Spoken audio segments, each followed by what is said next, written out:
Bueno, continuamos. Graduación de la tasa, ¿cuáles son las teorías? La cuestión que estamos por analizar ahora es la selección de los elementos o criterios que deben tenerse por válidos para establecer que los montos que los contribuyentes deben pagar en concepto de la tasa sean justos y equitativos. Tradicionalmente, la doctrina ha considerado como una característica esencial la equivalencia estricta entre la cuantía del tributo, tasa y el costo del servicio que da origen. Pero hubo diferencias de opinión, algunos consideraban que la equivalencia debía ser individual, otros se referían a que el equilibrio debía ser establecido por el total de las prestaciones recibidas por la comunidad y por el total de los costos de las actividades desarrolladas por el gobierno local para prestar los servicios públicos. También se hablaba de que la cuantía de la contraprestación no puede determinar un cambio de naturaleza jurídica. Eh, También se hablaba de que el costo del servicio no es exclusivamente lo que cuesta prestar el servicio por la oficina. Por ser la hacienda local la que lo lleva a cabo, es necesario que ésta exista, cosa que exista un órgano de gobierno del Estado con el conjunto de todas las dependencias que la integran y que son requeridas por la naturaleza propia de ella. Por lo tanto, la cuantía global de la tasa incluye los costos directos y los indirectos. Em, ¿Cuáles son los criterios sustentados sobre esta teoría? En primer lugar, valor de la ventaja que por el servicio obtiene el obligado. Una parte de la doctrina, como Seligman, Laferriere, sostienen que la tasa debe ser graduada según el valor de la ventaja que por el servicio obtiene el obligado, pero no hay unanimidad en cuanto al significado de la ventaja. Para algunos, el único criterio aceptable sería una ventaja subjetiva, o sea, que el servicio brinda a quien reclama su prestación, o sea, no teniendo mayor incidencia el costo de la producción, mientras que otros, como Pugliese, rechazan la idea y sostienen que el quantum de la tasa debe ser determinado por la ventaja objetiva consistente en la utilización que presuntamente considere el Estado que proporciona a los contribuyentes el servicio por lo que le paga la tasa. O sea, la ventaja que obtenga el particular con el tributo puede ser un elemento a tener en cuenta para fijar el monto, pero como ella no es una característica esencial de la tasa, no será útil en todos los casos, para lo cual pierde una validez general el criterio, ¿no es cierto? Y por último, se debe también tener en cuenta lo dificultoso que es traducir a cifras el rédito objetivo y subjetivo que proporciona el servicio. Otra de la teoría analiza cuál es el costo del servicio en relación a cada contribuyente. ¿Mm? El primer expositor fue Alemán Roh, y otros autores como De Vitti de Marco y Tangorra. Ellos parten del supuesto de que la tasa es una compensación especial que paga un contribuyente por un servicio particular que el Estado le dispensa. Esa compensación debe restituir total o parcialmente el costo de la producción. El total recaudado por la tasa no puede exceder el costo total, o al menos parcial, de lo que le demanda el servicio al Estado.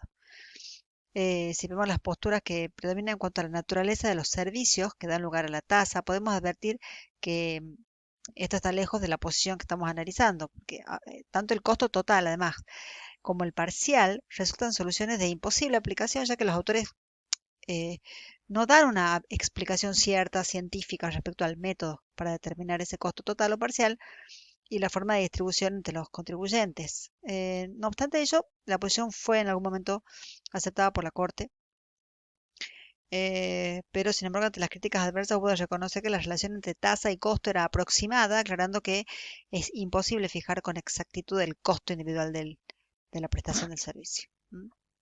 Queda como saldo de esta postura jurisprudencial que la relación costo-importe no puede ser una igualdad matemática o equivalencia estricta, sino que debe existir una razonable, prudente y discreta proporcionalidad entre ambos.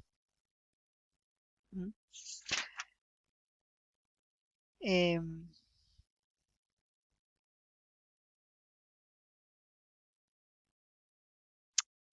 Perdón. La tercera teoría que vamos a ver es la que tiene en cuenta tanto el costo del servicio prestado, o sea, la que tiene en cuenta la teoría anterior, más la capacidad contributiva. En el caso Banco Nación, como Municipalidad de San Rafael, la Corte Suprema dijo que no se ha considerado injusto y se ha tenido más bien como equitativo y aceptable que para la fijación de la cuantía de la tasa retributiva de los servicios públicos se tome en cuenta no solo el costo efectivo de ellos con relación a cada contribuyente, sino también la capacidad contributiva de los mismos representada por el valor del inmueble o el de su renta, a fin de cobrar a los menos capacitados una contribución menor que la requerida a los de mayor capacidad, equilibrando de este modo el costo total del servicio. Entonces la Corte admitió que la cuantía de la tasa pueda ser fijada teniendo en cuenta la capacidad contributiva del sujeto pasivo y aclaró que ello no excluye la consideración del valor del servicio prestado por el Estado. Sosteniendo que para que prospere la tasa de confiscatoriedad se requiere la demostración de que el tributo cuestionado exceda la capacidad contributiva financiera del contribuyente. Asimismo, definió que el tributo es confiscatorio cuando él absorbe una parte sustancial de la renta o del capital del bien sobre el que se ha prestado el servicio.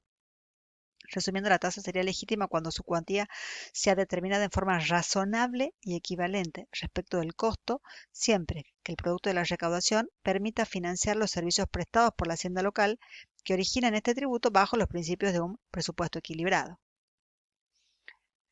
Como hace notar Fonrush, a partir de este fallo, una serie ininterrumpida de decisiones judiciales admite graduar la tasa según la productividad económica de la explotación que determine y soporte el servicio, o la entidad económica de la actividad o del bien a propósito del cual se presta el servicio, o la capacidad económica del contribuyente, o la capacidad contributiva representada por el inmueble afectado o el de su renta.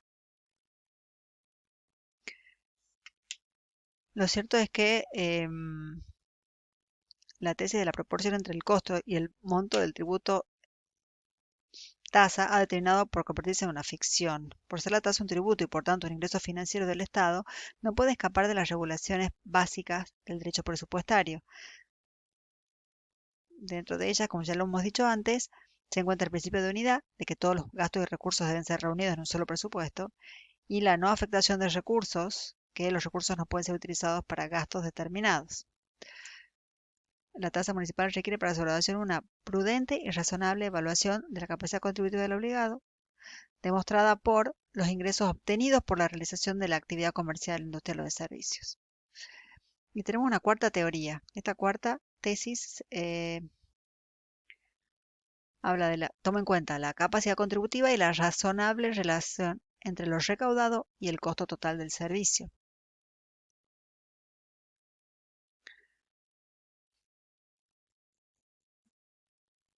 Conforme a este criterio, si la recaudación total o cuantía global de la tasa excede más allá de lo discreto y razonable del costo del servicio elegido como causa de la tributación, más la proporción que corresponda asignarle en los costos indirectos del organismo estatal, el contribuyente obligado podrá oponer la defensa de falta parcial de causa. En realidad, esta postura es una mezcla de los criterios de capacidad contributiva y de la relación entre recaudación lograda mediante la tasa y su relación con el costo total del servicio prestado, dentro del cual se incluyen los costos indirectos del organismo estatal. Villegas considera que descartadas las teorías de la ventaja y de la proporción entre el monto del tributo y costo del servicio, con referencia a las tasas municipales, sostuvo que dicha contribución está legítimamente graduada si es prudente y razonable y si con lo que se recauda por el conjunto de los ingresos se cubren adecuadamente los servicios a los que se compromete el municipio vinculándolos a las tasas y dentro de un presupuesto equilibrado.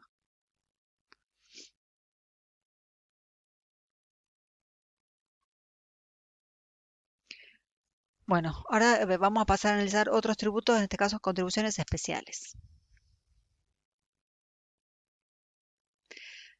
Las contribuciones especiales, como hemos visto, son tributos, es decir, en el carácter general hemos visto que hay tres especies: impuestos, tasas y contribuciones especiales. Las contribuciones estos son tributos debidos en razón de beneficios individuales o de grupos sociales derivados de la realización de obras, gastos públicos, especiales actividades del Estado. Entonces, ¿qué podemos derivar de acá? Que son tributos, con lo cual tienen todas las características de las que hemos hablado anteriormente. No lo vamos a repetir porque ya lo hemos hecho varias veces. ¿Y cuál sería el elemento caracterizador? Que hay beneficios individuales o de grupos sociales como consecuencia de una obra o un gasto público o de alguna actividad especial del Estado. El sistema de contribuciones especiales se trata de otra fuente relevante de obtención de ingresos por parte de los gobiernos locales, el cual, si bien es asimilable a la tasa, estrictamente no lo es. El modelo de Código Tributario para América Latina define en su artículo 17, inciso primero, el concepto de contribución especial y lo define como el tributo cuya obligación tiene como hecho generador beneficios derivados de la realización de obras públicas o de actividades estatales y cuyo producto no debe tener un destino ajeno a la financiación de las obras o las actividades que constituyen el presupuesto de la obligación. Los elementos comunes son la prestación estatal que proporciona un beneficio, no necesariamente un enriquecimiento, y en segundo lugar, la afectación de los recursos a la financiación de la obra o servicio respectivo, lo que lo incluye gastos de conservación y mantenimiento. En consecuencia, el modelo de código de la OEA BID define que la contribución de mejoras es el tributo instituido para costear la obra pública que produce una revalorización inmobiliaria y tiene como límite el gasto realizado y como individual el incremento del valor del inmueble beneficiado.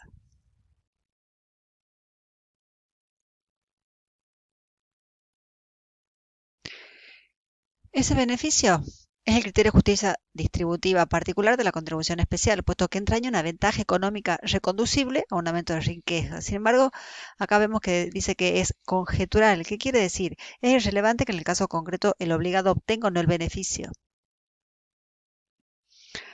en el sentido de ver efectivamente acrecentado su patrimonio, en consecuencia su capacidad de pago.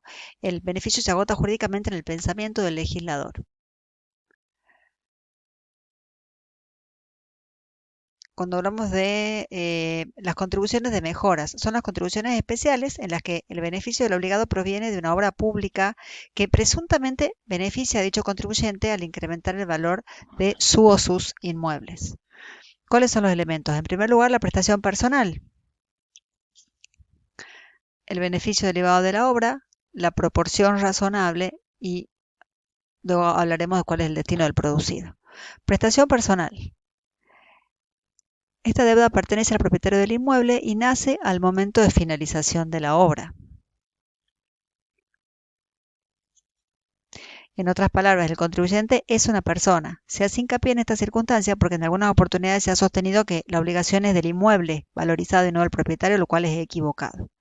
La obligación de pagar la contribución nace en el momento en el que se finaliza la obra pública beneficiante. Si la propiedad, por ejemplo, se vende estando la obra ya terminada, quien adeuda el gravamen es el vendedor, pero si se finaliza la obra después de la venta, el deudor es el comprador del inmueble valorizado. Beneficio derivado de la obra.